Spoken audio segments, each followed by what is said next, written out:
नमस्कार साथियों, मैं कुलदीप तिवारी आपका एक बार फिर से अपने चैनल पर स्वागत करता हूं और अपने किए हुए वादे के अनुसार हम लेकर आए हैं आपके लिए कियोस्क एग्रीमेंट एमपी ऑनलाइन में कैसे करेंगे एक्सप्लोरर में। तो हम लोग इस वीडियो को बहुत दिन से आप लोगों से बोल रहे थे कि हम लेकर आएंगे। एडिटिंग प्रोसेस काफी लंबी होने के कारण ये थोड़ा सा डिले हुआ है, मगर हम इसको लेकर आ गए। और इस प्रोसीजर को सीखने के लिए आपको पूरी वीडियो देखना पड़ेगी। जो भी ये पूरी वीडियो नहीं देखेगा उसको कुछ नहीं बनने वाला है, उसका डिजिटल साइन कहीं पर भी नहीं हो पाएगा। तो इस वीडियो में शुरू से आखिर तक एक भी पॉइंट स्किप नहीं करना है। स्टेप बाय स्टेप जैसा मैं बता रहा हूँ वैसे करते जाएंगे तो आपको किसी की भी जरूरत नहीं पड़ने वाली है। आपको डिजिटल साइन में आपको कहीं पे जाना नहीं है, किसी से पूछना नहीं है। सिर्फ इस वीडियो को 1 से 2 बार 3 बार देखना है और उसके बाद इसको अप्लाई कर लेना है। तो चलिए शुरू करते हैं आज की वीडियो। तो सबसे पहले आज हम क्या क्या पॉइंट इसमें करने वाले हैं इस वीडियो के अंदर, वो मैं आपको बता देता हूँ। सबसे पहले हम इसमें करने वाले हैं जावा 7.2 का डाउनलोड कैसे होता है। दूसरे नंबर पर हम करने वाले हैं इसका इंस्टॉलेशन कैसे होता है।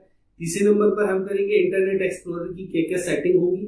फिर चौथे नंबर का पॉइंट है, ये मैं अभी आपको नहीं बताने वाला हूँ, ये मैं आपको बताऊंगा बाद में, लास्ट में। ये आपके लिए अभी एक सस्पेंस रहेगा। और इसके साथ ही साथ मैं आपके लिए लेके आऊँ हर बार की तरह एक बोनस बॉक्स, जिसके अंदर आपके लिए एक सरप्राइज गिफ्ट होगा। तो चलिए शुरू करते हैं आगे की वीडियो। तो हम लोग देख लेते हैं कुछ इंपॉर्टेंट की पॉइंट्स क्या हमको ध्यान रखने हैं इस इंस्टॉलेशन को शुरू करने से पहले। तो सबसे पहला जो पॉइंट आ रहा है, system requirement for best result. अगर आप एक बार में डिजिटल साइन करना चाहते हैं तो इसकी रिक्वायरमेंट मैं आपको सिस्टम की बता देता हूँ। तो सबसे पहले क्या रिक्वायरमेंट है, विंडोज 7 में चलेगा, ये 8 में चलेगा, 10 में चलेगा, और इन तीनों के अंदर आपके पास होना चाहिए एक्सप्लोरर 11। जी हाँ भाई साहब, आपको ये जो भी सेटिंग मैं बता रहा हूँ ये इंटरनेट एक्सप्लोरर की है। यदि आप एज वगैरह में काम कर रहे हैं क्रोम में, ये उसमें सेटिंग काम नहीं करेगी, आपको इंटरनेट एक्सप्लोरर चाहिए इसके अंदर। तो कहाँ चलेगा, 7, 8, 10 और उसके अंदर एक्सप्लोरर 11 होना चाहिए। और दूसरी चीज क्या है, Windows 7 service pack 1 with explorer 11। सबसे बेस्ट ये इसी पर काम करता है। यदि किसी के पास पुराना सिस्टम है या आप उसको इंस्टॉलेशन करवा सकते हैं कहीं से विंडोज 7 सर्विस पैक 1, तो उसके अंदर एक्सप्लोरर 11 बाय डिफॉल्ट आता है और ये बहुत अच्छा काम करेगा इस सेटिंग के साथ। बाकी सब में भी काम करता है मगर इसके साथ बहुत अच्छा सपोर्ट करता है। तो इसके बाद हम लोग देखते हैं अगला पॉइंट। अगला पॉइंट क्या आ रहा है, अगला पॉइंट है इसके अंदर Windows 7 64 bit is best configuration for easy and quick digital signature. तो अगर आपका सिस्टम 64 बिट का है विंडोज, तो ये बहुत अच्छा रहेगा। अदरवाइज हम लोग 32 पे भी करा देते हैं, कोई दिक्कत नहीं जाती है, मगर 64 का होगा तो बेस्ट होगा। एक ही बार सेटिंग होगी और वो फटाफट आपकी हर जगह डिजिटल साइन जितनी भी एमपी ऑनलाइन में सर्विसेज है वो सारी की सारी इसके अंदर कवर हो जाएंगी। आपको कुछ दूसरी जगह सेटिंग करने की जरूरत नहीं। और एक इंपॉर्टेंट पॉइंट इसके अलावा मैं आपको बता देता हूँ, यदि आप इस सिस्टम के अंदर जहां पर आप ये सेटिंग करने वाले हैं उसमें कोई बायोमेट्रिक डिवाइस चल रही है या फिर आपने कोई ई-स्टाम्प का सॉफ्टवेयर डाउनलोड कर रखा है या किसी ऑफिस का सॉफ्टवेयर डाउनलोड कर रखा है, तो ये सारी सेटिंग्स हम चेंज करेंगे तो उन सॉफ्टवेयर को चलने में भी प्रॉब्लम आ सकती है। तो आपको ये ऐसा सिस्टम का चुनाव करें जिसमें ये सारे सॉफ्टवेयर ना डालें, जिससे कि उनकी सेटिंग ना डिस्टर्ब हो। तो चलिए आगे हम लोग देखते हैं। सबसे पहले हम लोगों को क्या करना है, एक कंट्रोल पैनल में जाना है। तो आपको यहाँ पे सर्च बॉक्स है, सर्च बॉक्स में जाके आप लिखेंगे कंट्रोल पैनल और ये कंट्रोल पैनल ऊपर आ जाएगा सर्च में। यहाँ पर आपको क्लिक कर देना है। ये जावा का इंस्टॉलेशन प्रोसीजर मैं आपको बता रहा हूँ क्योंकि जो पहले के एग्जिस्टिंग जावा होंगे यदि वो पहले से सिस्टम में पड़े होंगे तो वो हमारे जावा 7.2 की सेटिंग को रोकेंगे। तो हम लोग सबसे पहले जावा का इंस्टॉलेशन कर लेते हैं। तो हम लोग को सबसे पहले कहाँ जाना है, कंट्रोल पैनल के ऊपर। कंट्रोल पैनल के अंदर जैसे जाते हैं वहां प्रोग्राम का एक फीचर आता है। आप इस प्रोग्राम के ऊपर आकर यहाँ पर क्लिक कर दीजिए। यहाँ पर जाने के बाद आपको यहाँ पर 2 चीजें दिख सकती है, या तो आपको जावा दिखेगा या तो आपको जावा नहीं दिखेगा। यदि जावा नहीं दिख रहा है तो कोई दिक्कत की बात नहीं है, हम लोगों को जावा इंस्टॉलेशन नहीं करनी पड़ेगी। अब इसके बाद यदि हमारे पास जावा है तो वो यहाँ पर दिख रहा है, यहाँ पर ये जावा दिख रहा है। इस जावा को अनइंस्टॉल करने के लिए हम लोग क्या करेंगे, प्रोग्राम एंड फीचर्स वाला जो ऑप्शन है यहाँ पर क्लिक करेंगे। जैसे ही क्लिक करेंगे तो यहाँ पर देख रहे हैं पॉपुलेट हुई लिस्ट। आप इसको नीचे स्क्रॉल करके जाएंगे या ये ऊपर ही जितने आपने इंस्टॉलेशन कर रखे हैं वो सारे यहाँ दिखेंगे। उसके साथ आपको यहाँ पर दिखेगा जावा का 8 वर्जन है, 7 है, ऐसे जो भी वर्जन आपके सिस्टम के अंदर हो वो आपको यहाँ पर दिखेंगे। तो आपको एक एक करके इनको अनइंस्टॉल करना है। अनइंस्टॉल करने के लिए बहुत सिंपल सा मेथड है, इनके ऊपर राइट क्लिक करो और अनइंस्टॉल का यहाँ पर ऑप्शन आ जाता है, उस पर क्लिक करते जाओ। एक एक करके जितने भी जावा है सबको अनइंस्टॉल कर देना। इतनी सी प्रोसीजर जब हो जाए तो इसको विंडो को बंद करके वापस आ जाना। अब हम लोग कंप्यूटर से टेम्पररी फाइल कैसे डिलीट करते हैं, ये मेथड आप उससे सीख लीजिए, ये आपको हर जगह काम में आने वाली है। एमपी ऑनलाइन में जब भी कभी दिक्कत जाएगी आपको या ब्राउजर फंसेगा तो वो कस्टमर केयर या आपसे जो भी डिस्ट्रिक्ट कोऑर्डिनेटर डिविजनल कोऑर्डिनेटर है वो आपसे हमेशा टेम्परेरी फाइल को डिलीट करने बोलेंगे सिस्टम की। तो कैसे डिलीट करते हैं वो सीख लीजिए। सर्च बार में जाइए, परसेंटेज टेम्प परसेंटेज लिखिए, एक फोल्डर बना जाता है। इस फोल्डर के ऊपर आपको क्लिक कर देना है। जैसे आप इसके ऊपर क्लिक करते हैं तो ये सारी टेम्परेरी फाइल आ जाती है। यहाँ पर आपको कंट्रोल A की बटन दबा देना है और शिफ्ट डिलीट की बटन दबाकर ये सारी जो फाइल्स है उनको यहाँ से डिलीट कर देंगे। जैसे ही डिलीट करने के लिए आप दबाएंगे तो यहाँ पर आपसे पूछेगा, नंबर ऑफ फाइल्स बताएगा इतनी है और उस पर पूछेगा आपको यस करना है या नहीं, तो आप यस की बटन पर क्लिक कर दीजिए। जैसे ही यस की बटन पर क्लिक करते हैं सारी फाइलें ऑटोमेटिक डिलीट हो जाएंगी। उसके बाद आपको फिर से ब्राउजर खोल लेना है। ये जावा का एक कोड है, ये यहाँ पर मैंने लिख दिया। आप चाहे तो यहाँ से भी इसको लिख सकते हैं लिख कर टाइप करके, और यदि यहाँ से नहीं लेना चाहते हैं तो मैं डिस्क्रिप्शन में ये लिंक दे दूंगा, आपको वहां से ये डिस्क्रिप्शन से ले लेना है ये पूरा लिंक, और इसको जाकर आपको ब्राउजर में पोस्ट करना है और यहाँ पर जाकर एंटर दबा देना। जैसे ही एंटर दबाते हैं, अभी हम लोग जावा को इंस्टॉलेशन कर रहे हैं। ये एक्चुअली उसकी प्रोसीजर मैं आपको बता रहा हूँ, जावा इंस्टॉल कैसे करना है। तो वो हमने कोड दिया, वो कोड आप वहाँ पे डाल दीजिए। उसके बाद यहाँ पर हम लोगों को जैसे ही एंटर दबाते हैं तो ये नेक्स्ट विंडो खुल जाती है। यहाँ पर JDK 7U2 लिखा हुआ है, तो आप इस पर यहाँ पर क्लिक जैसे करेंगे तो नीचे देखिए यहाँ पर एक आपको डाउनलोड हो जाएगा। जैसे ये डाउनलोड हो जाएगा, कई बार क्या होता है ये 2 से 3 मिनट 4 मिनट लेता है, ये आपकी इंटरनेट की स्पीड पर डिपेंड करेगा कि ये कितनी देर में डाउनलोड होगा। तो जैसे ही डाउनलोड हो जाता है आप इसके ऊपर क्लिक करिए। क्लिक करने के बाद ये देखिए यहाँ पर एक ऑप्शन आ गया है शो इन फोल्डर। इस शो इन फोल्डर में आपको जाना है और यहाँ पर क्लिक कर देना है। जैसे ही क्लिक करते हैं आपको ये उसकी लोकेशन पर ले जा देता है। इसकी लोकेशन पर जाने के बाद आपको इसके ऊपर राइट क्लिक करना है। राइट क्लिक करेंगे तो यहाँ पर हमारे पास एक लिस्ट खुल जाएगी। इस लिस्ट में आपको रन एज एडमिनिस्ट्रेटर का ऑप्शन जो है इस पर क्लिक कर देना है। उसके बाद जैसे ही आप इस पर क्लिक करते हैं तो एक विंडो आपके सामने आ जाती है। यहाँ पर आपको यस की बटन जो है इस पर क्लिक कर देना है। यस की बटन पर जैसे ही क्लिक करेंगे तो इस तरीके का सेटअप स्टार्ट हो जाएगा इंस्टॉलेशन का। यहाँ पर आपको नेक्स्ट की बटन पर क्लिक करते जाना है। जहां जहां नेक्स्ट आ रहा है आपको कहीं पर भी नहीं रोकना है, ये प्रोसेस चल रही है।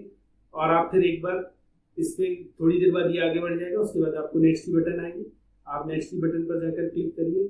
फिर उसके बाद ये प्रोसीजर थोड़ी देर चलेगी। फिर उसके बाद आपको कंटिन्यू का एक ऑप्शन आएगा, कंटिन्यू के ऑप्शन पर बटन पर क्लिक करिए। थोड़ी देर बाद ये विंडो आएगी। इसके बाद भी आपको यहाँ पर जाना है और नेक्स्ट की बटन पर क्लिक करना है। फिर नेक्स्ट की बटन पर क्लिक कर देना है।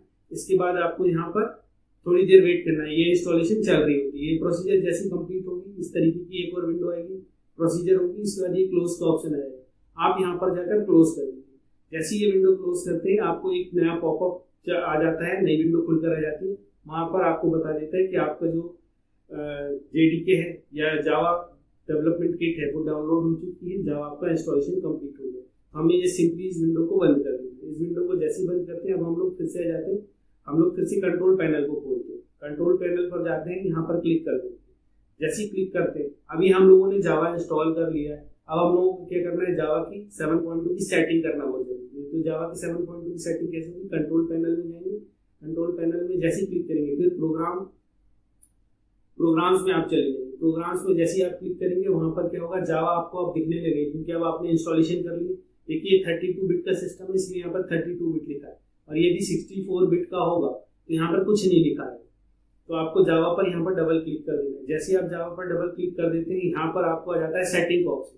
इस सेटिंग के ऑप्शन पर आपको क्लिक कर देना है तो एक ये विंडो खुलकर आ जाएगी। यहाँ पर आपको डिलीट फाइल्स का ऑप्शन है, इस पर क्लिक कर देना है। उसके बाद ये तीनों आपको यहाँ पर चेक बॉक्स दिख रहे हैं, यहाँ पे आपको टिक मार्क लगा देना है और ओके कर देना है। ओके करने के बाद आपके पास ये विंडो वापस यही रिटर्न हो जाती है और यहाँ पर फिर आपको ओके की बटन पर क्लिक कर देना है। उसके बाद आपको यहाँ पर अप्लाई की बटन पर क्लिक करना है। आपको हर बार जो भी आप एक्शन लेंगे उसके बाद उसको अप्लाई करना है। यहाँ पर अप्लाई की बटन पर क्लिक कर देंगे। उसके बाद सेम विंडो में अभी जनरल पर थे, उसके बाद आपको एडवांस के ऑप्शन पर आ जाना है। एडवांस के ऑप्शन के आने के बाद आपको क्या करना है, यहाँ पर डीबगिंग दिख रहा है, डीबगिंग पर क्लिक करना है। जैसे डीबगिंग पर क्लिक करते हैं यहाँ पर ये ऑप्शन खुल जाते हैं। ये तीनों पर आपको टिक लगा देंगे। जैसे ही टिक आप लगा देंगे उसके नीचे आपको जावा कंसोल का ऑप्शन दिख रहा है, इसको भी एक्सपेंड कर लेंगे और यहाँ पर दिख रहा है शो कंसोल का ऑप्शन, इस पर टिक लगा देंगे। उसके बाद आपको आ जाना है नीचे की तरफ सिक्योरिटी टैब जो आ रही है, आपको अब यहाँ पर जाना है। सिक्योरिटी टैब हमने ओपन कर लिया। उसके बाद आपको यहाँ पर जनरल के ऑप्शन में जाना है। जैसे जनरल के ऑप्शन में जाएंगे तो नीचे पूरी लिस्ट पॉपुलेट हो जाती है। लिस्ट पॉपुलेट होने के बाद आपको क्या करना है, स्क्रॉल डाउन करके नीचे ले जाना है। जैसे आप स्क्रॉल डाउन करके नीचे ले जाते हैं आपको नीचे ये 5 ऑप्शन दिखते हैं। इन 5 ऑप्शन पे आपको टिक लगा देना है। जैसे आप टिक लगा देते हैं उसके बाद आपको क्या करना है, उसको अप्लाई करना है। आप यहाँ पर अप्लाई की बटन पर क्लिक करिए। उसके बाद ओके की बटन आएगी, ओके की बटन पर क्लिक कर दीजिए। यहाँ पर बाहर आ गए। अब आपको यहाँ पर ओके की बटन क्लिक कर देनी है और बाहर चले। ये आप लोगों ने क्या कर लिया, तो जावा को डाउनलोड कर लिया और जावा की पूरी सेटिंग कर ली। अब हम लोग सीखने वाले हैं एक्सप्लोरर की सेटिंग के बारे में। एक्सप्लोरर की सेटिंग एक्चुअली होती कैसे। तो यहाँ पर हम लोग क्या करेंगे, ये गियर बना हुआ इस पर क्लिक करेंगे। यहाँ पर फिर जाएंगे नीचे इंटरनेट ऑप्शन का एक बटन बना हुआ, इस पर क्लिक कर देंगे। जैसे यहाँ क्लिक करते हैं हम लोगों को एक विंडो बनकर आ जाती है सामने पॉपअप होकर। फिर यहाँ पर क्या करना है, यहाँ पर ये चेक लगा देना है, टिक लगा देना है। उसके बाद डिलीट का जो ऑप्शन है इस पर क्लिक कर देना है। जैसे क्लिक करते हैं एक और विंडो खुलकर आती है। यहाँ पर आपको सारे चीजों पर टिक लगा देना है ऊपर से नीचे। उसके बाद आपको डिलीट कर देना है। ये ब्राउजर की टेम्परेरी फाइल्स को हम लोग डिलीट कर दें। डिलीट की बटन पर जैसे क्लिक कर देते हैं उसके बाद हम लोग यहाँ पर आ जाते हैं। अभी हम लोग जनरल के ऑप्शन पे थे, अब हम लोग सिक्योरिटी टैब पर क्लिक कर देंगे। उसके बाद हम लोग क्या करेंगे, ट्रस्टेड फाइल्स यहाँ पर टिक लगाएंगे। जैसे यहाँ पर टिक लगाते हैं हम लोगों को अब क्या करना है, साइट्स पर जाना है। साइट्स पर जैसे ही आप क्लिक करते हैं तो आपको एक इस तरीके की विंडो खुलकर आ जाती है। यहाँ पर आपको दो फाइल्स ऐड करानी है, https://dsc.mponline.gov.in और दूसरी फाइल में आपको एस नहीं लगाना है, http://dsc.mponline.gov.in। ये दोनों फाइलों को ऐड कराना है। एक लिखेंगे फिर ऐड की बटन पर क्लिक करेंगे, फिर दूसरी लिखेंगे, दोनों ऐड करेंगे। सबसे ध्यान देने वाली बात है यहाँ पर ये, यहाँ पर टिक मार्क नहीं होना चाहिए। यदि टिक मार्क लगा हुआ है तो क्या दिक्कत जाने वाली है, आप https वाली फाइल तो आप यहाँ पर जो लिंक है वो ऐड करा लेंगे, मगर जो http वाला लिंक है, http वाला, वो आप यहाँ पर ऐड नहीं कर पाएंगे। तो क्या कर देना है, सबसे पहले यहाँ से टिक को अलग कर देना। उसके बाद ये दोनों फाइल को एक एक करके ऐड करा देना और क्लोज की बटन पर क्लिक करना। उसके बाद ये दोनों फाइल ऐड हो गई, मैंने एक एक करके करा ली। उसके बाद क्लोज की बटन पर क्लिक कर देंगे। जैसे ही क्लिक करते हैं हम लोग फिर से उसी विंडो पर वापस आ जाते हैं। अब हम लोगों को फिर से ट्रस्टेड साइट पर क्लिक करना है और उसके बाद हम लोगों को कस्टम चैनल लेवल जो यहाँ पर दिया हुआ है, कस्टम लेवल पर हम लोग क्लिक करेंगे तो ये एक नया विंडो हमारे पास खुलकर आ जाएगा ट्रस्ट साइट जोन का। यहाँ पर जितने भी ऑप्शन आपको ऊपर से नीचे तक दिख रहे हैं, ये तो अभी 3 दिख रहे हैं, आप स्क्रॉल डाउन करते रहेंगे तो आपको बहुत सारे ऑप्शन दिखेंगे, करीब 50 तक के करीब इसमें ऑप्शन होते हैं। तो सारे ऑप्शन में आपको जाके जहां जहां डिसेबल है उसको इनेबल करना है। बहुत सिंपल है, कुछ नहीं करना है, सारी स्क्रॉल डाउन करते जाइए और उसको इनेबल करते चले जाइए। इतना सा काम करना है। जब सारे इनेबल हो जाए तो लास्ट में आके आपको ओके की बटन पर क्लिक करना है। जैसे ही आप ओके की बटन पर क्लिक करेंगे तो वो आपको एक यहाँ पर ऑप्शन पूछेगा यस या नो का, यहाँ पर आपको यस कर देंगे। जैसे ही आप यस करते हैं तो आपको क्या कर, ये फिर से वापस चला जाता है उसी विंडो पर। फिर आपको आना है प्रोग्राम्स पर। ये प्रोग्राम की आपको विंडो दिख रही है, जैसे वहां क्लिक करते हैं, ये मैं आपको फिर से दिखा देता हूँ। प्रोग्राम पर आना है, प्रोग्राम के बाद आपको मैनेज एड ऑन्स पर आना है। जैसे मैनेज एड ऑन्स पर आप क्लिक करेंगे तो आपको यहाँ पर टूल बार्स एंड एक्सटेंशन का एक ऑप्शन दिखेगा। वहां पर सारे आपको जावा के प्लगइन्स दिखेंगे। तो यहाँ पर सारे इनेबल दिख रहे हैं। ए इनेबल है, यहाँ पर दूसरा, ये तीसरा इनेबल है, चौथे में लिखा हुआ है न्यू, क्योंकि अभी आपने एक नया प्लगइन जावा इंस्टॉल किया तो एक नया प्लगइन इसके अंदर आया, तो ये अभी इनेबल्ड है। तो इसको इनेबल करने के लिए क्या करेंगे, इस पर हम लोग क्लिक करेंगे। जैसे क्लिक करते हैं ये न्यू वाला जो ऑप्शन है ये आ जाता है और यहाँ पे नीचे इनेबल की एक बटन बनी होती है, तो इस पे इनेबल पर क्लिक कर देते हैं। तो इस तरीके से इनेबल हो जाता है और फिर क्लोज की जो टैब है इस पर हम लोग क्लिक कर देते हैं। जैसे ही क्लिक करते हैं तो हम लोग बाहर आ जाते हैं। अब यहाँ पर हम लोग एडवांस के ऑप्शन में चले जाते हैं। एडवांस के ऑप्शन से हम लोगों को जाना है रीसेट पर। रीसेट पर जैसे ही आप क्लिक करेंगे तो इस तरीके की विंडो आएगी। यहाँ पर आपको इस चेक बॉक्स में टिक मार्क लगा देना है और रीसेट कर देना है। जैसे ही रीसेट करते हैं तो पूरी सेटिंग जो अंदर है वो रीसेट हो जाती है। क्लोज के बटन पर टिक लगा देंगे।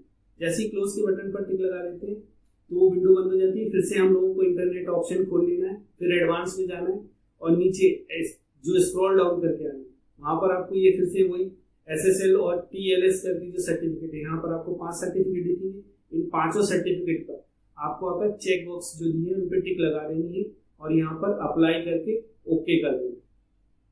जैसे ही ओके करते हैं ये विंडो ऑटोमेटिक बंद हो जाती है।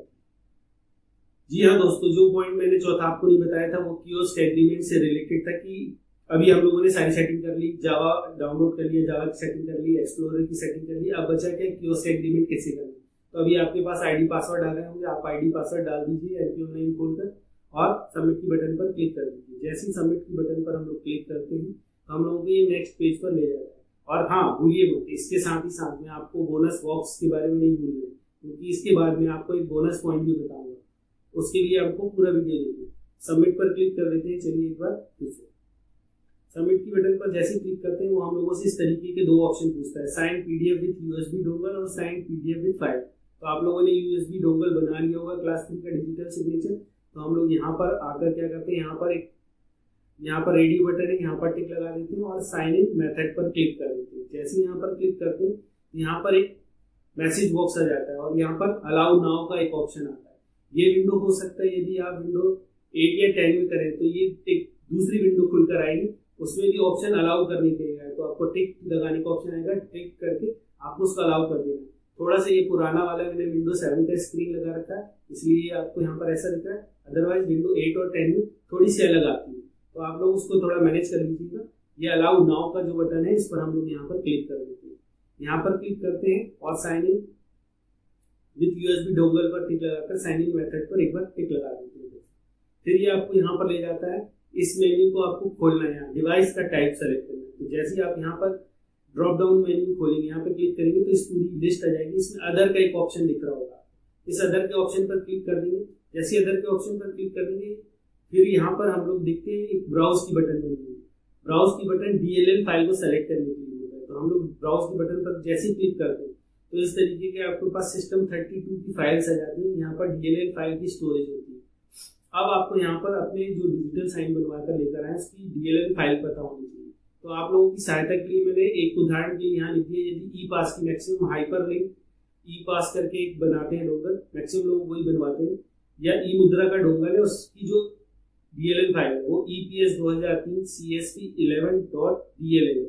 ये मैंने उसका नाम यहाँ पर लिख दिया क्योंकि ये बहुत कॉमन लोगों के पास होती है, इसलिए लिख दिया। आपका जो भी वेंडर है जहाँ से भी आपने डोंगल बनवाया उससे DLL फाइल और डोंगल का पासवर्ड दोनों आपको लेकर आए, ये ध्यान रखिए। अब हम लोग आगे चलते हैं। आप लोगों की सुविधा के लिए मैंने एक काम कर दिया है। बहुत सारे डोंगल जो मार्केट में अवेलेबल रहते हैं और जनरली लोग बनवाते हैं, उनकी DLL फाइल मैंने यहाँ पर लिख दी। विंडोज के लिए जो लोग विंडो यूज कर रहे हैं, लगभग हमारे केस विंडो यूज करते हैं, तो वो लोग ये DLL फाइल ढूंढेंगे और ये DSC जो और DSC बनवा के लगे लाए हैं उसका नाम यहाँ लिखा है, उसकी DLL फाइल यहाँ लिखी हुई है, तो कोई दिक्कत नहीं जाने वाली है। और यदि आप लाइनेक्स यूज कर रहे हैं तो उसकी लाइब्रेरी फाइल यहाँ पर लिखी है। तो लाइनेक्स शायद कोई यूज करता हो तो विंडोज के लिए ये वाला आप पॉइंट देख लीजिए, ये सारी लिखी है, अलग अलग वेंडर्स की है, आप यहाँ पर यूज कर सकते हैं। चलिए हम लोग आगे चलते हैं। अब यहाँ पर हम लोगों को ओके का बटन आ रहा है। इस ओके के बटन पर जैसे क्लिक करते हैं वो आपसे पासवर्ड पूछता है। अब यहाँ पर आपको डोंगल का पासवर्ड लिखना है। जनरली 1 to 8 बाय डिफॉल्ट कर देते हैं या RTS@12345 ऐसा बना देते हैं। तो आप लोग उनसे पूछ कर आइए, क्योंकि जनरली क्या होता है वो एक टोकन के साथ एक की चेन लगा देते हैं, उसकी में पासवर्ड लिखा होता है। तो एक बार पूछ भी लेंगे कि यही वाला है तो आपके लिए आसानी रहेगी, तो पूछ कर आइए और हमेशा उसको कहीं लिख कर रखिए। बाद में भी अपने को बहुत सारी सर्विसेज हैं उसमें ये डोंगल यूज होने वाला है, तो आप उसको रखे रहिए। अब ओके की बटन पर हम लोग यहाँ पर क्लिक कर देते हैं। जैसे क्लिक करते हैं तो हम लोगों को ये एक विंडो खुलकर आ जाती है साइनर सर्टिफिकेट। यहाँ पर आपका इश्यू टू जिस भी कियोस्क में ये लिया उसका यहाँ पर नाम दिखता है, ये मैंने हाइड कर रखा है यूट्यूब पॉलिसी का। आपको ओके करना है। ये विंडो आपके पास 2 बार आएगी। जैसे 2 बार ओके करेंगे आपका डिजिटल साइन जैसे कंप्लीट होता है तो ये विंडो आपके सामने आ जाती है, लिखा जाता है डिजिटली साइन सक्सेसफुली, ये आ जाता है। उसके बाद आप इसको ओके करके बैक टू होम की बटन पर क्लिक करके बाहर जा सकते हैं।